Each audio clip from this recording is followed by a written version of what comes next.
What's up, everybody? Welcome back to the channel. It is 104 degrees outside, so right now I'm in the house and I don't want you guys to get upset with the audio, but it is what it is. It'd be a lot better than seeing me soaking sweat. I'm tired of the sweaty videos. But anyways, let's get this video started. So 2 months ago, you guys see me do a video on the 6 Creed build. This was an MDT ACC Chassis, ETX accuracy build, 19-inch 6 Creed, heavy contour barrel. We had the Otter Lab suppressor on there. I did the video and just kind of revealing it to you guys and showing you what it's all about. And slowly over the time I've been shooting it with the 105s, just kind of breaking it in, getting a hunt here and there in with it.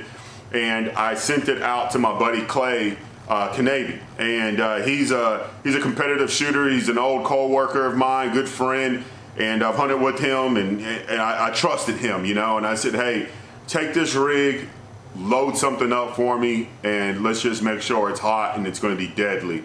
The 105s, I cannot remember what they were coming out at the muzzle, but we ended up going with 87s, and the 87s are moving pretty good with the 19-inch barrel. I believe it averaged around 3350. I will go through the details on the ammunition and the load that he had came up with. I just wanted to share that with you guys. We do have the bolt, well, I call it the bolt, but it's actually the InfiRay TH50C. It's our new 640 thermal, and it looks just like the Bolt TL35, but it has a 50mm objective. So we're gonna have that on the rig.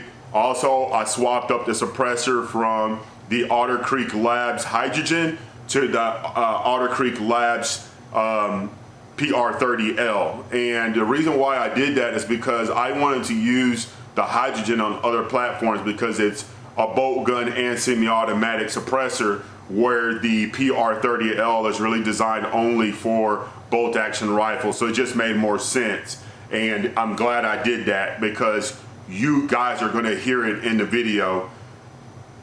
It is absolutely insane how great this thing sounds. If you're paying attention to what's going on in the suppressor game, Otter Creek is biting the heels of the big dogs right now, man. Like, their suppressors are just legit, and there's a lot of other stuff in the pipeline, and I'm supposed to be getting another suppressor specifically for the 6mm. So it's going to sound really good on the 6.5s and this 6 Creed, you know. We'll see how that turns out. There's other suppressors as well that I'm looking at, as well as the polonium for the 5.56. If you follow me on IG, you see I've been playing around with the Diligent Defense Enticer LTI. I ran that on my MK111 and 223, and it sounded phenomenal. You know, sometimes with these cell phones, man, it's really hard to capture good audio. But you could actually hear the weapon cycling. You can hear that metal ching, ching, ching. You can hear it cycling, and that right there, it just says a lot, you know. So I thought that was a really cool sounding can. We'll be talking about that here pretty soon. I need to get a little bit more trigger time with it. But anyways, let's get to this rig. I want to show you guys the rifle again, show you guys exactly what the scope looks like, the suppressor on the rig. I'll go over weight and overall length and stuff like that, and then we'll talk about load data, and then from the load we'll go over to a hunt where we killed 5 coyotes. You're going to see footage on this, pretty cool stuff. One of the coyotes was like at 130 yards. There was another one at 200 yards, and I believe there was 2 of them that we ended up tripling on one, but we ended up killing those guys right around 130, 140 yards, something like that. And then a third coyote popped into the frame and I dropped him right around 100 yards. So you guys are going to see some pretty cool footage, and you'll also get to hear how great this suppressor sounds with this caliber and this setup. All right, so what I'm using to spot with these animals, the coyotes and the pigs, I'm using my helmet. A lot of people always ask what I'm spotting with. And this is my lid. It's a Team Wendy XFL carbon. We got dual MH25s on here with the battery pack in the rear, MSA Sordens for Ear Pro, and we have a Princeton light here on the side. But I'm about to switch things up. Oh, and the bridge is we're using a Wilcox G24. I can't remember what that damn. So it was Wilcox mount with the can't remember the damn name of them now. I can't remember the damn name of them, but the bridge, I can't remember. I've talked about it several times before, but that's what I'm using. But I got a new setup in the works right now with a hardhead veterans helmet. We're gonna have a cover on it as well. And since I got this new buggy, the challenge is gonna be with the glass. So what's gonna happen is this is gonna be a helmet for a different type of use, especially when I'm not driving. But if I'm gonna be driving the buggy and we're gonna be hunting, I'm gonna run a different helmet with a micro RH25 on the right side possibly, and a possible M14, a Viper. I'm not sure what type of housing I'm gonna go with, but we're gonna run a 14 on the other side. That way we can look through the glass driving without cutting on any lights. Then if we get into an area that we need to scan and look, I can just pop the micro down and look with the micro. So I'm pretty stoked about that. Sorry, I got a little distracted with that. So let's go ahead and get over here to the rig. And here she is. I did end up getting the barrel painted. Pre-sample depot down in Fort Worth was able to get the Cerakote done, so we got the barrel Cerakoted. No more stainless barrel. And the action as well. The action got Cerakoted, but I told him to do everything he can to keep the Cerakote out of the inside of the action and away from my bolt. So I took the bolt completely out of it, and he was able to keep the Cerakote out of there. I'm just I don't know, I'm kind of snobby when it comes to the Cerakote inside the action. And then we have the Otter Creek Labs PR30L. Overall length, I just had it, I believe it was 47 inches. I just had a measuring tape right here. I think it was 47 inches overall, and the weight is going to be right around 17 pounds. This is not a rifle for the guys that want to hike into their deer stand and they're worried about weight, or guys that are up climbing the mountains and all that. This isn't for you, man. I'm sorry. I have this thing in the back seat, sometimes in the bed of the buggy. And if I see a solo pig or a coyote, I'll pull it out and I'll use it. But it's not the rig that I carry around all night long. I usually carry something else that's a lot lighter. But this setup has its place, and you're gonna see in the video, it plays out really well. And it's on a tripod, so I'm never shooting this thing free-handed. All I gotta do is just stalk with it sometimes, anywhere from 50 to 300 yards, depending on the stalks. And it's on a tripod, so it's not that bad, but it shoots extremely flat. In the video, you're gonna see me shoot, and it looks like the recoil was heavy. It wasn't. The tripod leg collapsed on me. It wasn't locked, and the tripod leg collapsed. It was the coyote that was like at 200 yards. Still dropped the coyote, but the tripod leg dropped on me, and it looks like the recoil was really bad, but there is no recoil with this thing. I lost my two Vets QDT V2 tripod. It had it in the buggy in the bed, and we were driving down the highway from one spot to another, and I lost it somewhere on the highway. So pretty pissed off about that, because I had a lot of fun with that tripod. But I just got a new one today, so we got a new tripod. Anyways, here's the rig. Like I said, 17 pounds. She's all there. She's all there. And we got the TH50C from InfiRay, and as you can see, we got some pretty big glass up there on the front. It's big, and what you're going to see, guys, in the video, with that type of objective, it picks up heat really quick. So when you see the triple, pay attention to the bottom of the screen and look how quick the barrel and the suppressor lit up. It takes up a huge portion of the screen. So that setup's gonna be really good for 1 or 2 kills, you know what I'm saying? And then after that, I'm telling you right now, it's gonna get really hot and it's gonna take up a huge portion of the screen. I hunted a group of pigs with it, and it almost ruined the video. It was just so much heat building up on the bottom. I don't wanna go up any higher, and over time I have learned that suppressor covers get just as hot. It does real good with mitigating mirage, and it does really good from keeping you from burning your hand, you know, but it builds up just as it builds up heat just as much.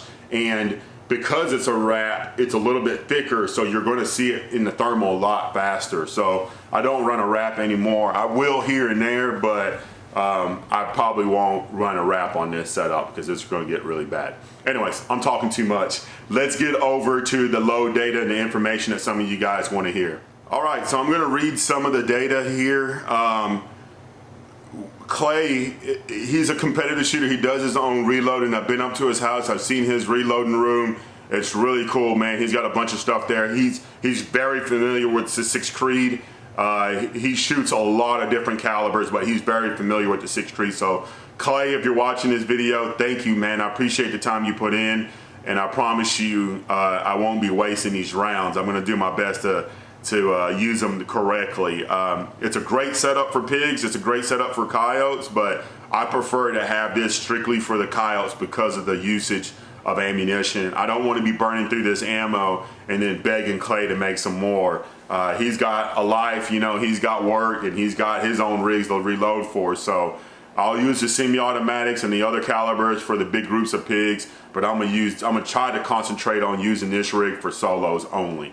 So let's go through this. So Clay was able to use some Varget powder, 41.8 grains of Varget, and he's using the 87 Burger VLD hunting bullets with Federal GM 210M primers. That's exactly what he's using on this load.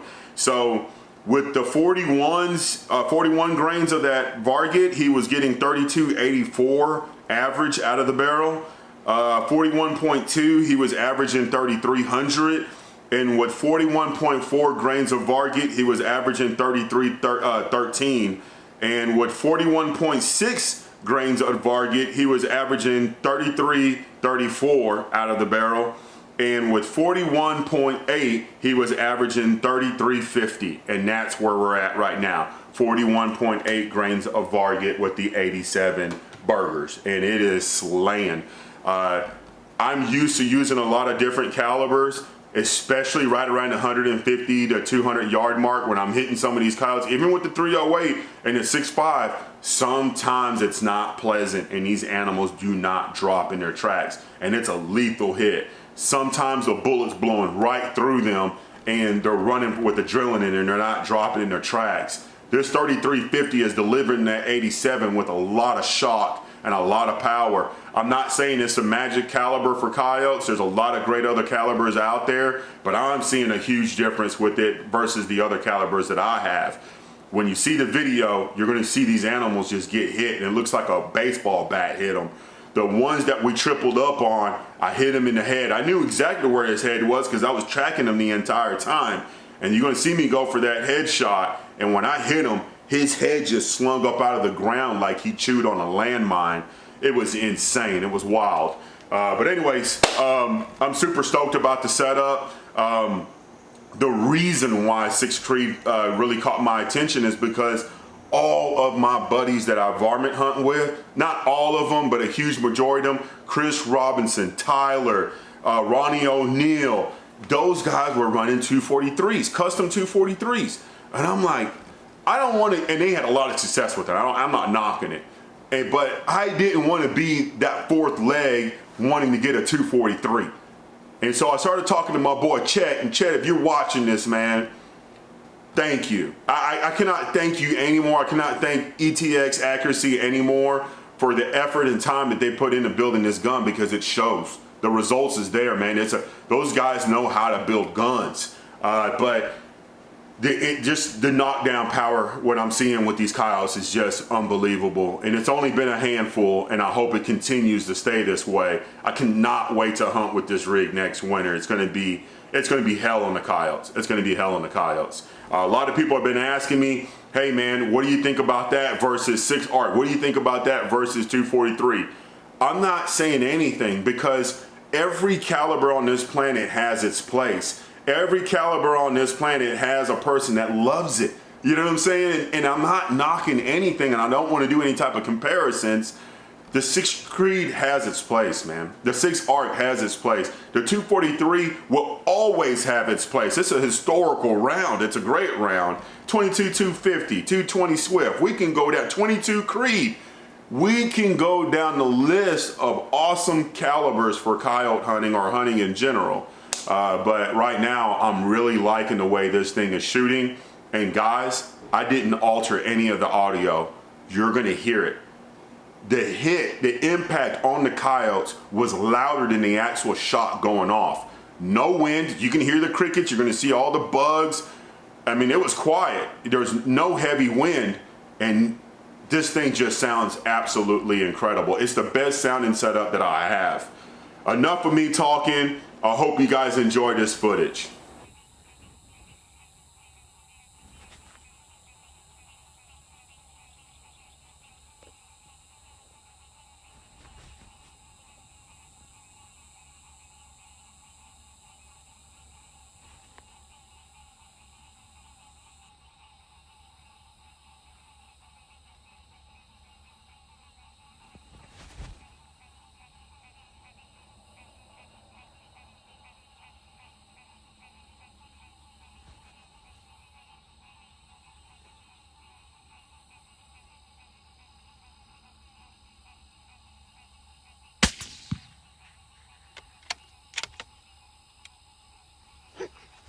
What was that? Just leveled them. What was he?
Shot.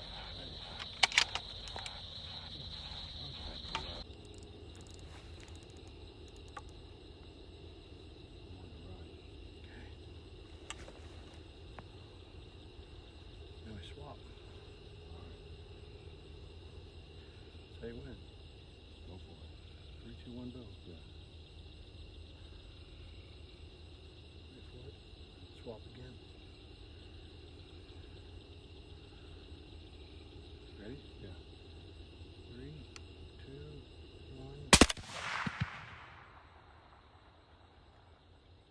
Double on the coyote. Double on the coyote.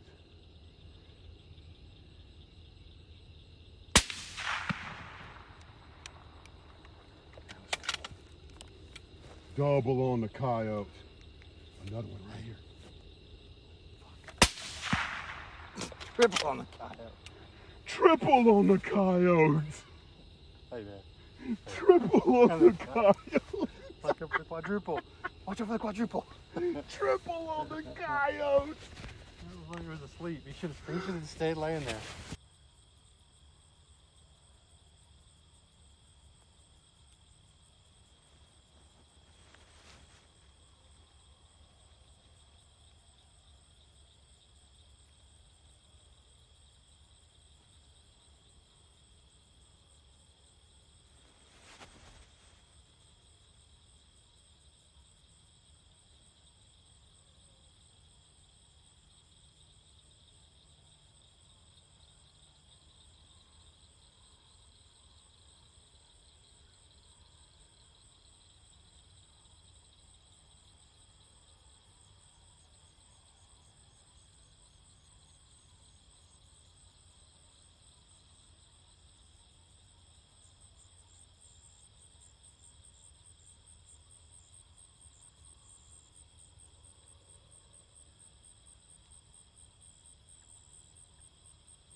I hope you guys enjoyed that. It was really quick and simple, you know, nothing crazy. I wanted you to see everything from the beginning to the end, you know, from the moment that this animal was spotted to when the animal dropped, and you guys are seeing it. The TH50C is absolutely amazing.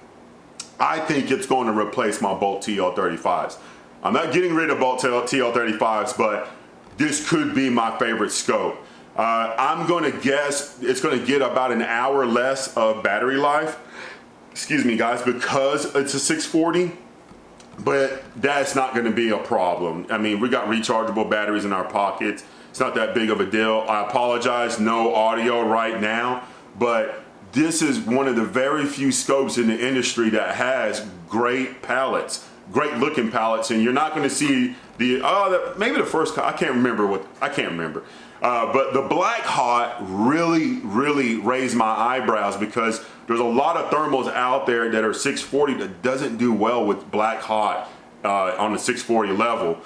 There's other scopes that do really good, but you know what I'm talking about. There's just a lot of scopes out there where Black Hot just isn't strong on 640. So I'm pretty stoked about that. We'll talk about that some other time.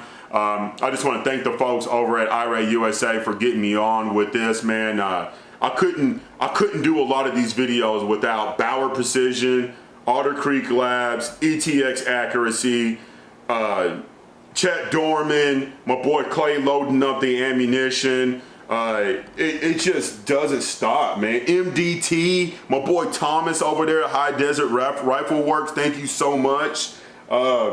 There's just been a lot of support here, and I feel like I'm forgetting some people here, man, but I'm gonna do my best to thank these people every time I'm on video, because if it wasn't for those people, man, I wouldn't be able to get a lot of this stuff done. Extremely thankful and blessed to be able to share this stuff with you guys. So hopefully we can get another video up here pretty soon. I don't know what next, what video we're gonna do next. Probably the MK111 with that Diligent Defense and micro on the front. I did a hunt with that recently, and it was lights out. It was pretty damn sick. So it turned out a lot better than I expected. So I'm going to hunt with it a little bit more, get some more footage for you guys, and then we'll talk about the MK111, the RH25, Grind Hard 62 Grain 223, the Diligent Defense.